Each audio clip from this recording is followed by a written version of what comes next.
Hello, Sanbanani Dumelang, Molweni Mzansi Africa, and welcome to Expressions right here on SABC 1.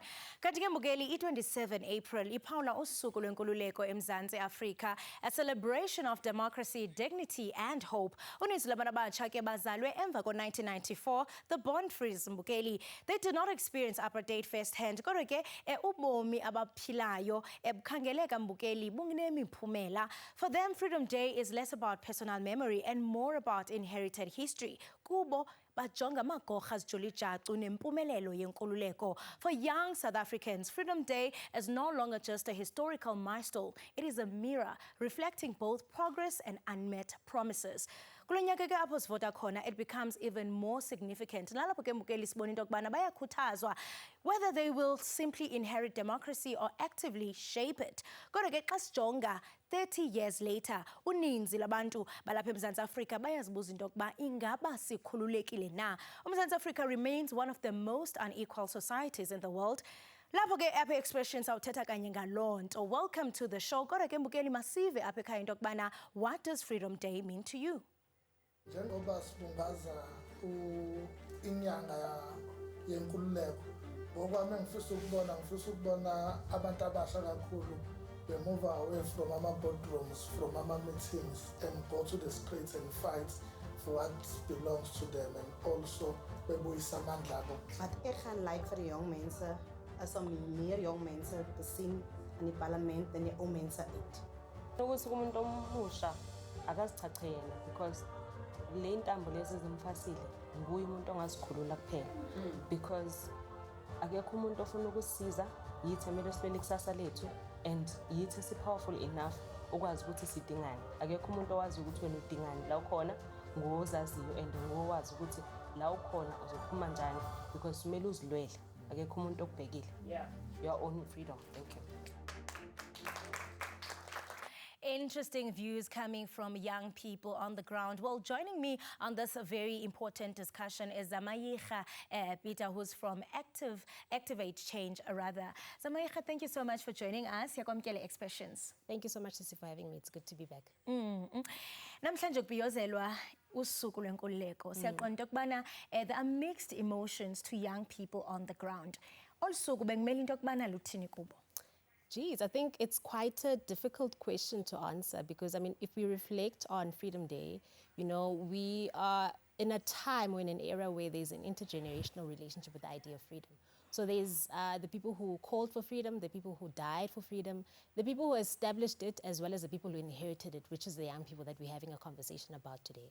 And I think when we look at their views in terms of, you know, are we really free? Do we feel empowered by this idea of freedom? They really are well within their rights to be critical of, you know, this idea of freedom.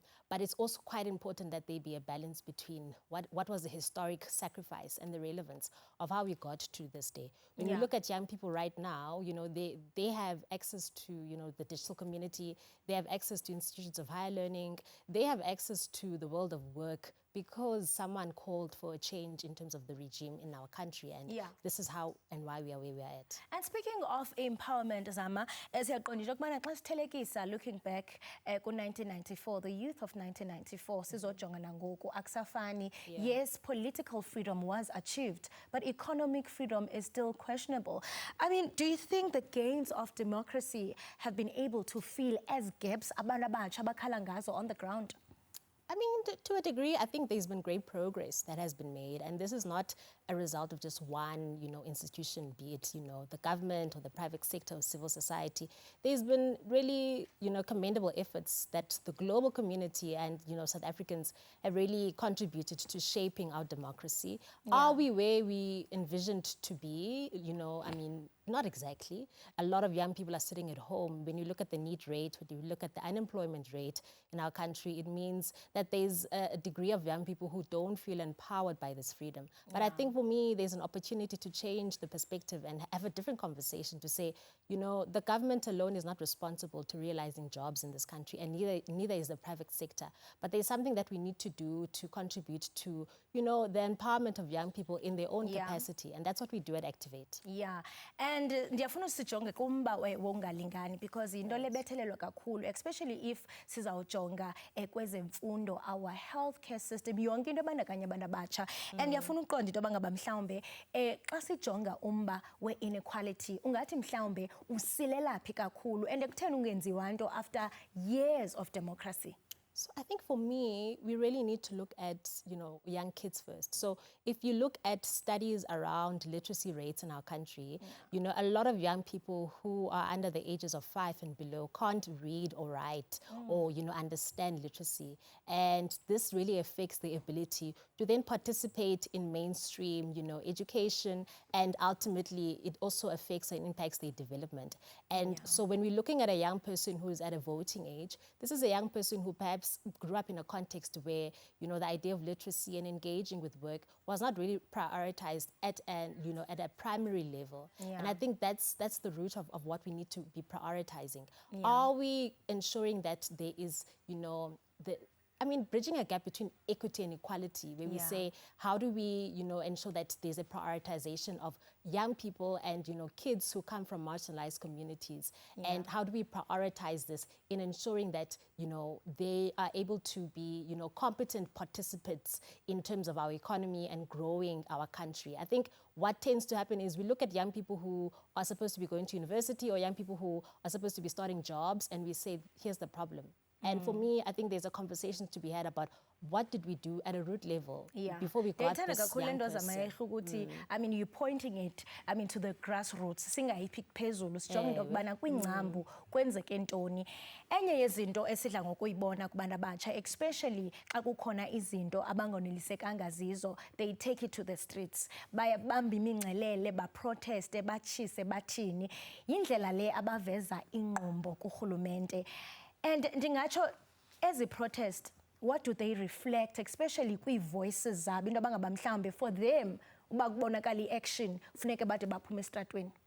So I think there is a sense or a belief at a grassroots level that in order for you to get attention, you need to be radical, you need to almost commit some kind of crime, because when we talk about vandalism and we talk about burning of things, sure, you are communicating your discontent with the status quo, but you are also doing it in such a way that hinders somebody else's safety. And so, yes, we're dealing with young people who, don't want to be passive about what's happening in their country, but they also feel like they have limited channels to express this. I think another way to look at it, though, is that we have young people who have a vested interest in our country. The fact that they're able to say, we have a generation of us or a community of us who does not have access to water or who does not have access to international opportunities because of where they come from, and therefore we are discontent. It means there is a commitment and an interest in young people to shape our country, and they regard protest action as being a medium or a tool that they must use to communicate that. Is it always effective? Not necessarily, and we have a duty as society to then also just sometimes play the role of guarding young people and how they communicate this great energy that they have, which is necessary. And they seem to possess this great energy. We do understand that we are approaching local government elections. There's over 500 political parties for uvoto. 500 political parties. Ngapha siyaqonda ukubana, do we see a representation of young people in these political parties or even in the parliament?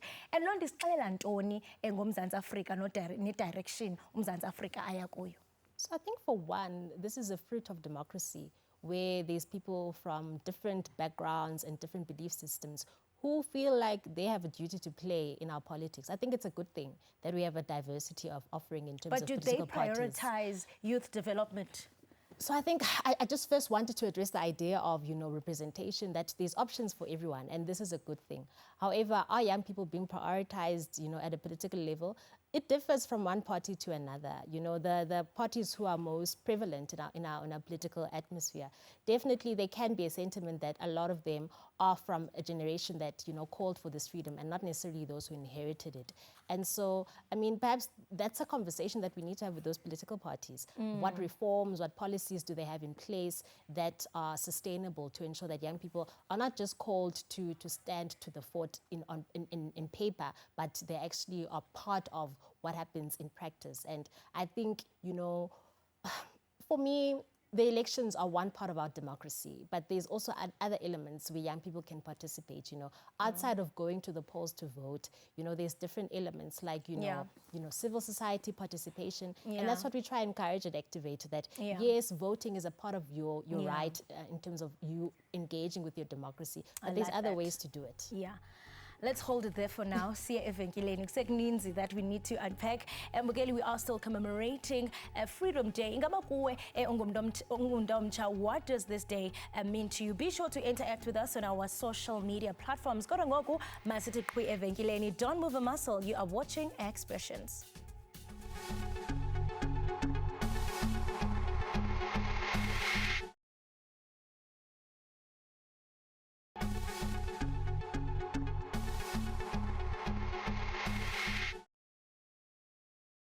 Namhlanje silapha in Northwest. We are going to be chit-chatting to young people. You have gathered together across different provinces. We are going to namhlanje siphawula Freedom Day. But what does this day mean to you as a young person? Is it still something that you have, or it's something that we are striving for? Let's get inside.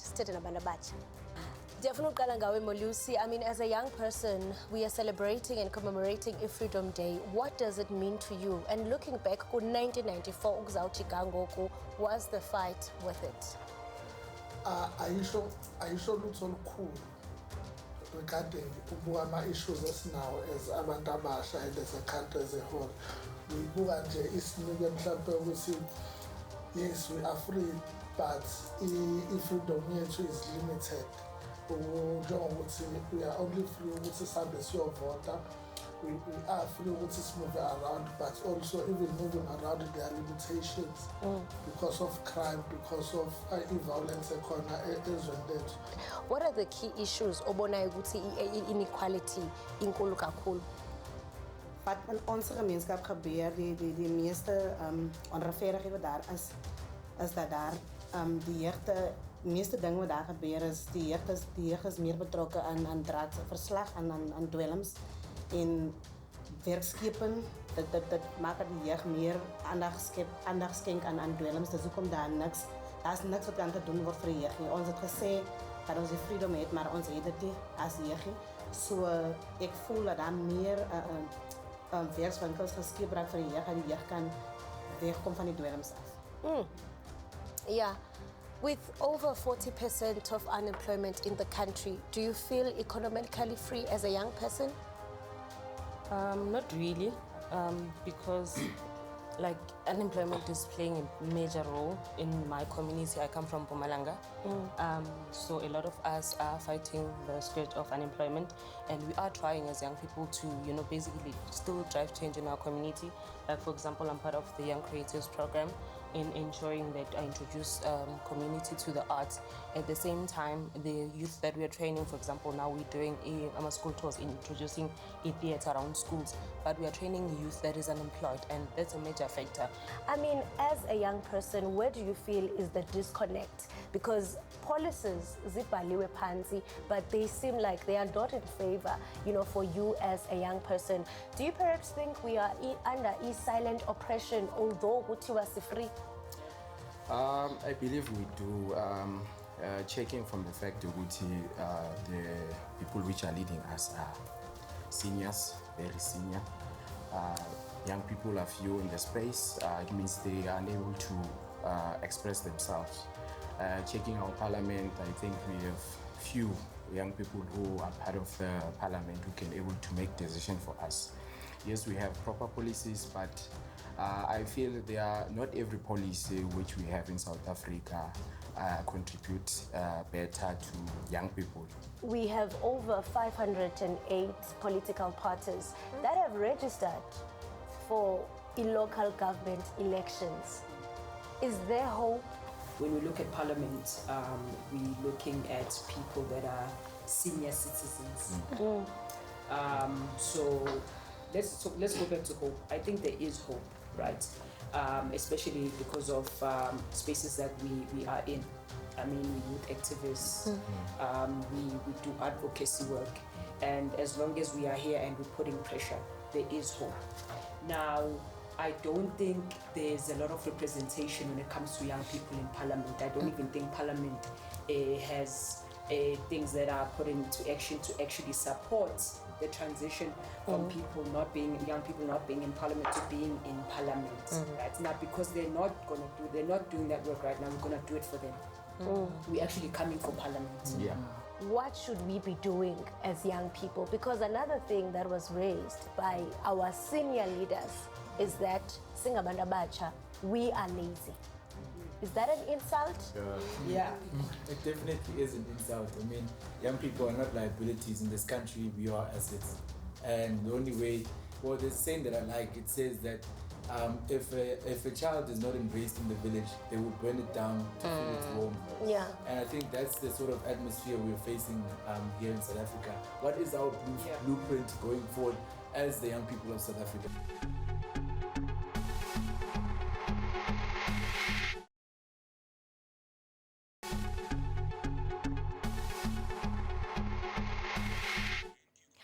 Welcome back to your number one youth show. This is Expressions, and I'm going to say, we are speaking about Freedom Day. We still have Zamayiga Peter. Zamayiga, we are wrapping the conversation, and eyona nto siyifunayo ezisombululo siyaqonda ukubana amagorha afana no Steve Biko, they spoke about mental liberation and black consciousness as a tool to liberation and freedom. Abantu abatsha baqalayo ukuvota baqonda ukubana hey akho kwanto endizayivotela because akho mohluko endiwubonile empilweni yam nakwifamily yam kakade. Uthini kubo? I think kubalekile sisiba sikhumbuza abantu abatsha ukuthi, you know, for us to get this democracy, someone voted. The fact that they're able to go to the school that they go to, someone voted to see that change. Abantu abatsha abaninzi are living in times where izinto zikhangeleka ngokungathi zilula. Uyakwazi uye shop, uyakwazi uzikhethela isikolo apho ufuna ufunda khona. But there was a time when that was not the case. And what changed that is the fact that someone called for a regime change, but someone also went to the polls. Sizibonile lines ngo-1994. Bekukho abantu abaninzi abayile bayovota. So kubalekile ukuthi nabo ukuthi in order for us to sustain this democracy, you have to be engaged in the political affairs of your community first. We're looking at local government elections now.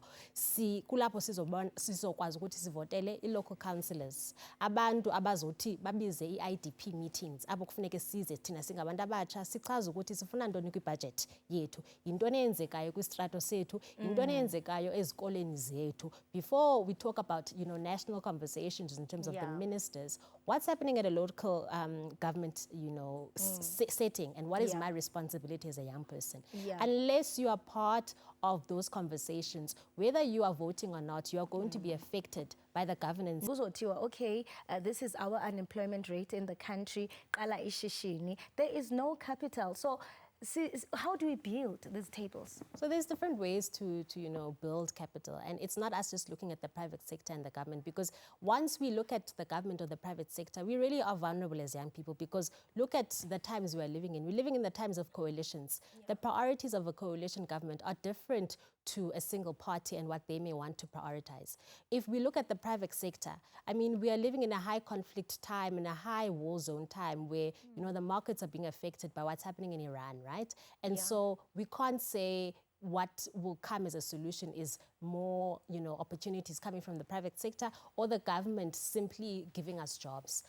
You know, what will change the governance of this country is if young people own it. You know, we saw it with our last national election. People stood, they went to vote, and then there was regime change. And I think that is a lesson that all parties across, you know, their policies have taken quite, as a sign that actually we need to start being accountable and we need to be responsible. Yeah. And we need to understand that when we are voting, we are communicating our discontent, but we are also shaping the state of our politics. It's not looking as ideal as we might want to envision as a country, but what we are seeing is the diversity that is our country, and that's something to celebrate. Yeah, and the theme for this year speaks a lot about ezomthetho kweli loMzantsi Afrika. We've seen shifts kwezomthetho, I mean, from Zondo Commission to Madlanga Commission, TRC Commission. Siyabona into yokubana kubhenxiswa ubuxoki obuqhubekayo elizweni lethu. Kodwa abantu abaninzi, they still feel like i-justice yaseMzantsi Afrika has failed them. We are speaking about DNA backlogs amounting to over 100,000. Abanye babantu badlwengulwa kunanamhlanje abanalizwi. Uthini kubo? Geez, that's a hard one, right? And I think what I would want to say is that more than we are looking at the government not being able to serve people, it might be that there's an incapacity issue. There is, not enough systems or platforms in place to support the demand for it. And there's corruption as well. 100%, and there's also corruption. And I think when we are looking at the lens of leadership, we have to say, if leadership does not end with accountability and transparency, is it really effective, and is it what we want? There's a lot that young people are doing in communities. A lot of them are ward councillors. A lot of them are actually playing very active roles in their respective, industries.